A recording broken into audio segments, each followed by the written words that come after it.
Halo,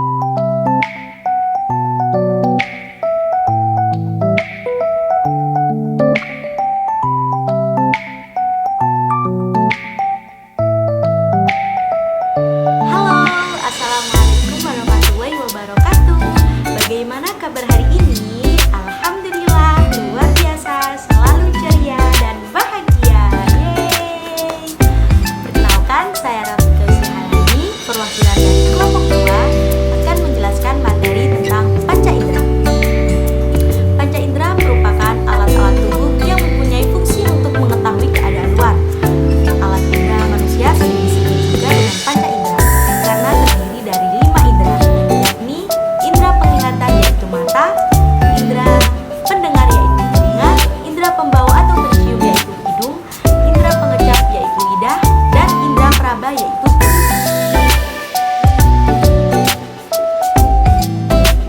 Jenis-jenis panca indera manusia. 5 jenis lagi disebut panca buti indera sebagai alat gerak yaitu tangan untuk mengambil, kaki untuk berjalan, anus untuk membuang air, mulut sampai hidung untuk berbicara, bernafas, dan makan, alat kelamin untuk alat reproduksi.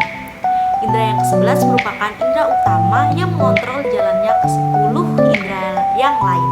Indera ke-11 ini adalah pikiran sebagai kendali segala aktivitas hidup.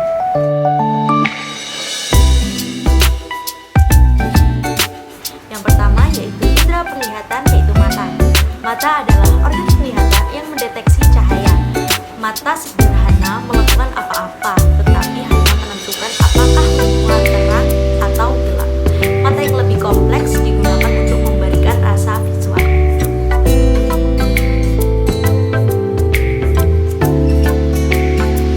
Bagian-bagian mata. Pertama, bola mata. Bola mata dikelilingi oleh 3 lapis dinding. Ketiga lapis dinding ini dari luar ke dalam adalah sebagai berikut. Yang pertama, sklera. Merupakan jaringan ikat dengan serat yang kuat, berwarna putih buram, tidak tembus cahaya, kecuali di bagian depan bersifat transparan yang disebut kornea. Yang kedua, konjungtiva adalah lapisan transparan yang melapisi kornea dan kelopak mata. Lapisan ini berfungsi untuk melindungi bola mata dari gangguan.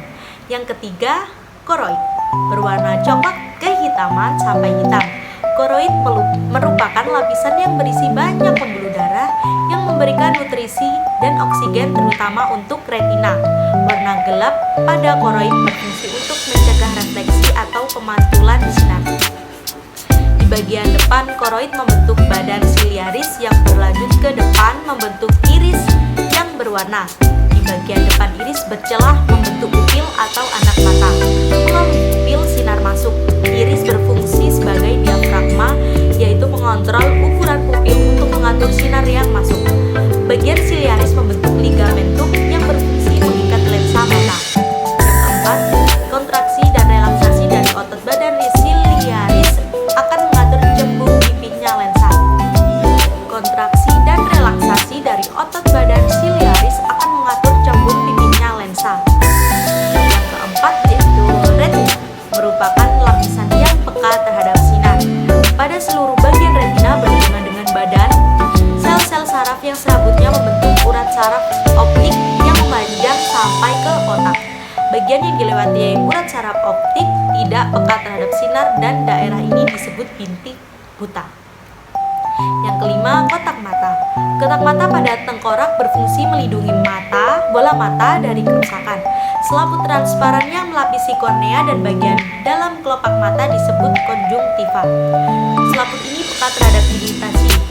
Konjungtiva penuh dengan pembuluh darah dan serabut saraf. Radang konjungtiva disebut konjungtivitis. Untuk mencegah kekeringan, konjungtiva dibasahi dengan cairan yang keluar dari kelenjar air mata atau kelenjar lakrimal yang terdapat di bawah alis.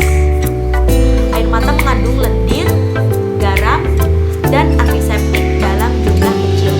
Air mata berfungsi sebagai alat pelumas dan pencegah masuknya mikroorganisme ke dalam mata. Yang keenam, otot mata yang berfungsi memegang sklera. 4 di antaranya disebut otot rectus.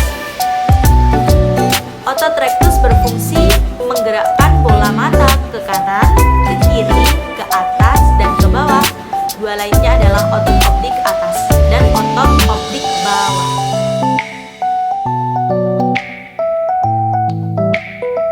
Yang kedua yaitu indera pencium atau hidung. Dalam anatomi, hidung adalah penonjolan pada vertebrata yang mengandung lubang hidung yang menyaring udara untuk bernafas. Hidung sebagai suatu istilah dapat juga digunakan untuk menunjukkan ujung sesuatu seperti hidung pada pesawat terbang. Hidung adalah yang paling menonjol pada wajah, yang berfungsi udara pernafasan, menyaring udara, bernafas menghangatkan udara, juga memainkan peran dalam resonansi suara. Hidung adalah organ sensorik manusia menanggapi rangsangan seperti bau atau bahan kimia dalam bentuk gas. Dalam rongga hidung ada bau saraf-saraf yang dilengkapi dengan sel penciuman. Setiap sel memiliki bau rambut-rambut halus atau silia penciuman di ujung dan ditutupi oleh selaput lendir yang berfungsi sebagai rongga hidung pelembab.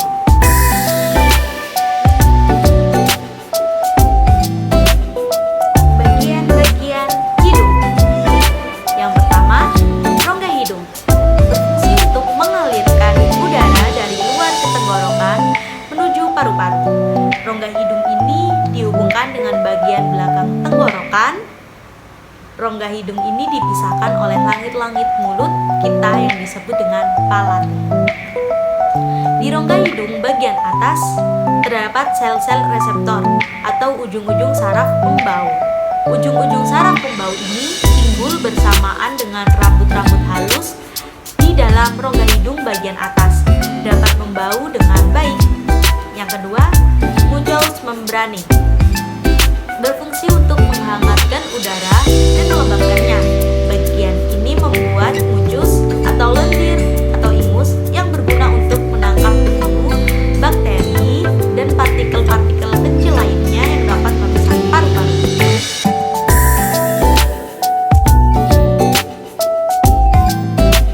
Yang ketiga adalah indera pendengar atau telinga.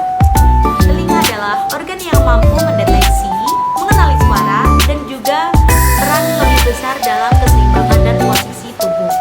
Telinga pada hewan vertebrata memiliki dasar yang sama dari ikan ke manusia, dengan beberapa variasi sesuai dengan fungsi dan spesies. Setiap vertebrata memiliki sepasang telinga, terletak simetris satu sama lain pada sisi yang berlawanan di kepala untuk menjaga keseimbangan dan lokalisasi suara. Suara adalah bentuk energi yang bergerak melalui udara, air, dan benda lainnya dalam sebuah gelombang. Meskipun telinga yang mendeteksi suara, pengakuan dan interpretasi fungsi yang dilakukan di otak dan sistem saraf pusat. Terdengar stimuli disampaikan ke otak melalui saraf yang menghubungkan telinga dan otak.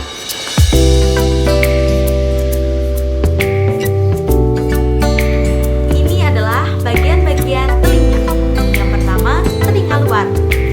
Telinga luar meliputi daun telinga, biang telinga, dan saluran telinga luar.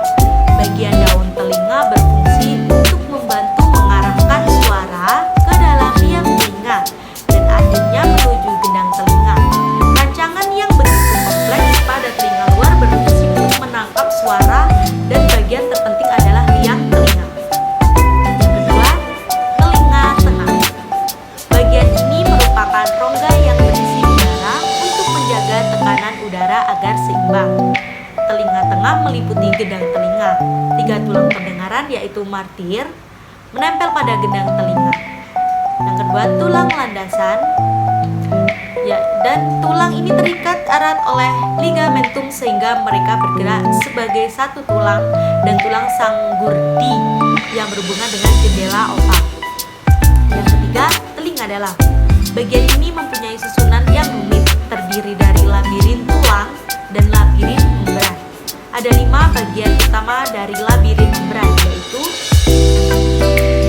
3 saluran setengah lingkaran, ampulla, utriculus, sacculus, cochlea atau rumah siput. Sacculus berhubungan dengan utriculus melalui saluran sempit. 3 saluran setengah lingkaran, ampulla, utriculus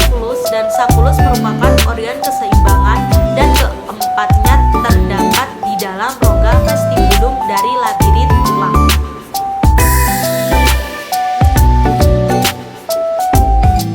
Yang keempat adalah indera pengecap atau lidah. Lidah adalah kumpulan otot rangka pada dasar mulut yang dapat membantu pencernaan makanan dengan mengunyah dan menelan. Aloe dikenal sebagai rasa selera yang memiliki struktur yang lebih pengecap. Lidah juga membantu dalam aksi bicara, juga bantuan membalik melalui makanan di dalam mulut. Permukaan atas lidah penuh dengan tonjolan atau papila. Tonjolan ini dapat dikelompokkan menjadi 3 macam bentuk, yaitu bentuk benang, bentuk dataran yang dikelilingi parit-parit, dan bentuk jamur. Tunas pengecap terdapat pada parit-parit papila.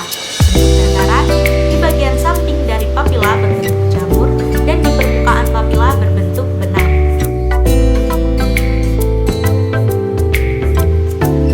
Ini adalah bagian-bagian lidah.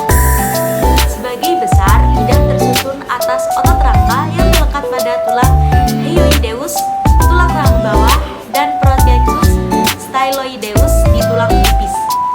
Terdapat 2 jenis otot pada lidah, yaitu otot ekstrinsik dan intrinsik. Lidah memiliki permukaan yang kasar karena adanya tonjolan yang disebut papila. Terdapat 3 jenis papila. Yang pertama yaitu papila filiformis, berbentuk seperti benang halus. Yang kedua papila circumvallata, berbentuk bulat, tersusun seperti huruf V di belakang lidah. Yang ketiga, papila fungiformis, berbentuk seperti jamur. Tunas pengecap adalah bagian pengecap yang ada di bibir papila. Terdiri dari 2 sel, yakni yang pertama sel penyokong dan sel pengecap. Sel pengecap berfungsi sebagai reseptor, sedangkan sel penyokong berfungsi sebagai menopang bagian-bagian lidah. Bagian depan lidah fungsinya untuk mengecap rasa manis. Bagian pinggir lidah fungsinya untuk mengecap rasa asin dan asam. Bagian belakang atau pangkal berfungsi untuk mengecap rasa pahit. Lidah memiliki kelenjar ludah yang menghasilkan air ludah dan enzim amilase. Enzim ini berfungsi untuk mengubah zat tepung menjadi zat gula. Letak kelenjar ludah yaitu kelenjar ludah atas terdapat di belakang telinga dan kelenjar ludah bawah terdapat di bagian bawah lidah.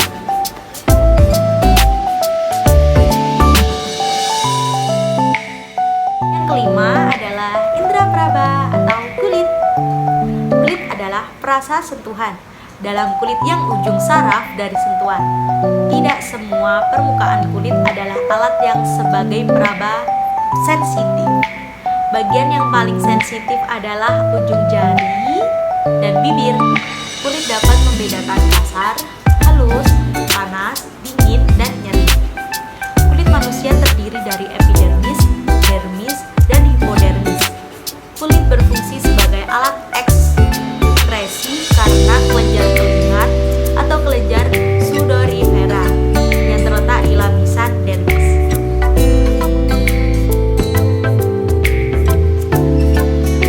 Ini adalah bagian-bagian kulit. Kulit terdiri dari lapisan luar yang disebut epidermis dan lapisan dalam atau lapisan dermis. Pada lapisan epidermis tidak terdapat pembuluh darah dan sel saraf. Epidermis tersusun atas 4 lapisan sel. Yang pertama yaitu stratum germinativum, berfungsi membentuk lapisan di sebelah atasnya. Yang kedua, stratum granulosum yang berisi sedikit keratin yang menyebabkan kulit menjadi keras dan kering. Selain itu, sel-sel dari lapisan granulosum umumnya menghasilkan pigmen hitam atau melanin. Kandungan melanin menentukan derajat warna kulit, kehitaman atau kecoklatan. Yang ketiga, stratum lucidum merupakan lapisan yang transparan. Yang keempat, stratum corneum merupakan lapisan yang paling luar.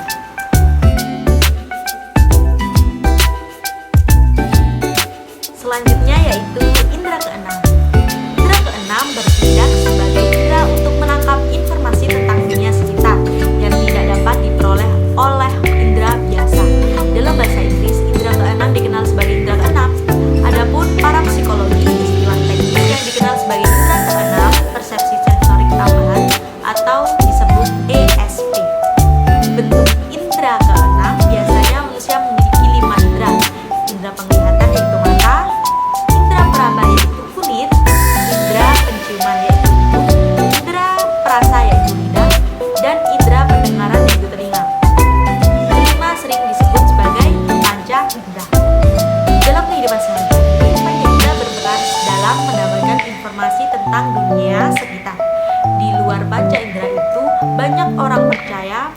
keberadaan indera keenam. Orang akan dianggap memiliki indera keenam jika mereka dapat melihat hal-hal yang tidak dapat dilihat, didengar, atau dirasakan oleh orang lain. Misalnya, bisa melihat hantu atau bercakap-cakap dengan hantu. Demikian juga orang-orang yang dapat memprediksi kejadian di masa depan.